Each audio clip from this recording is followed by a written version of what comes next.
Perfect weather for a flight out of Nice Côte d'Azur, don't you think? We're on runway 22 left, and we're cleared for takeoff. Taking off in an A320 obviously requires more speed and a longer runway than a single-engine prop plane. But luckily, we have some extra tools at our disposal to make the job a little easier once we're airborne. For starters, the autothrust manages engine power to maintain a target airspeed. Autopilot will keep us on track with navigation, and the fly-by-wire system lets us maintain a consistent attitude without needing to make constant adjustments. When I give the word, you're going to execute a straight-out takeoff. After you complete the initial climb, I'll take the controls. But first, check the MCDU for our reference speeds.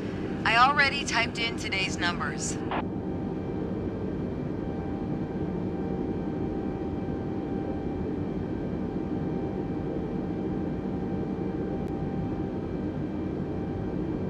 The rotation speed, VR, is 131 knots. I'll call out when we reach it. Take a look at the PFD now.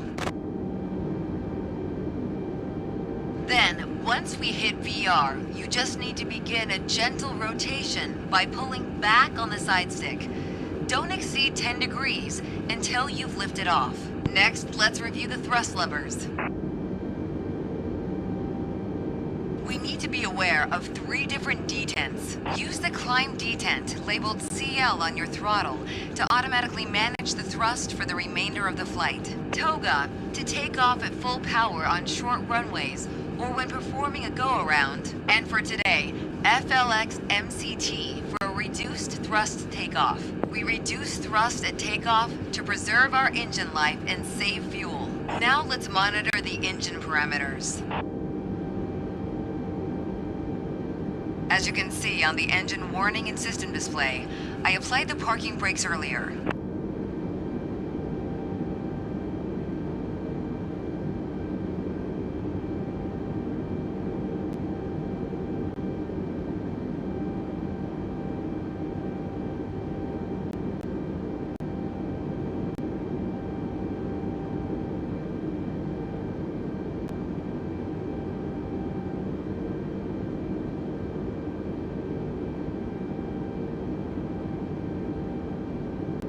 Okay, we're ready to go. Apply half forward side stick. Then move both thrust levers gently forward to 50% N1.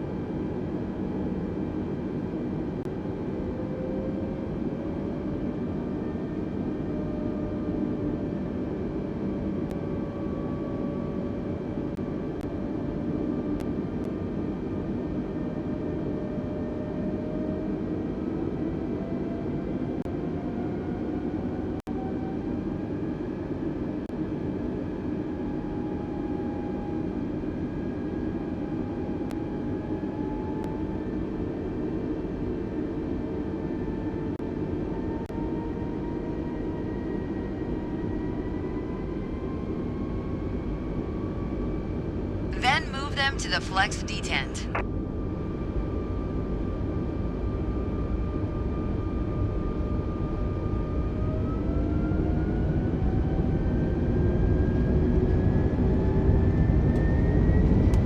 Okay, now the auto thrust is armed. Use the rudder to keep us on the center line.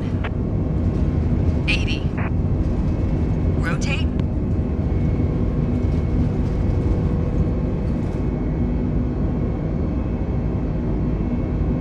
Positive climb, gear up.